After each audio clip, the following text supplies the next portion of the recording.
Napanood niyo ba yung live ni Tulpo? Kay Kuya Bal? Ang sarap sa pakay ng mukha ng nanay ni Beyonce. Totoo nga. Makikita mo talaga na sa mukha nila na wala silang utang na loob. Pinagtatawanan lang sila ng mga doon. RTA.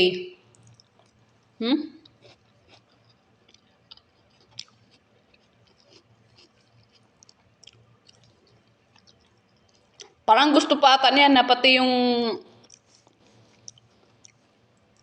programa ng Tulpo ayaw si videohan. Totoo lang, Beyonce, nakakahiya ka. Hindi ka na lang magpasalamat sa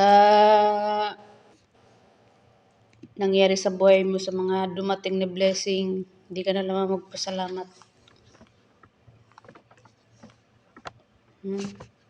Ang kapal ng mukha niyo. Ang sarap tirisin ng mukha ng nanay mo. Pati yung tatay mo.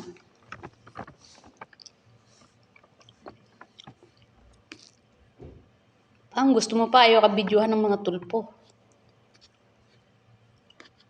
Ayaw mo pa video na. Ang gusto ko, last na to. Last ng video na to. Pinagtatawanan ka lang ng mga doon. Hindi ka na magpasalamat. Totoo naman kasi, magulang mo mukhang pera.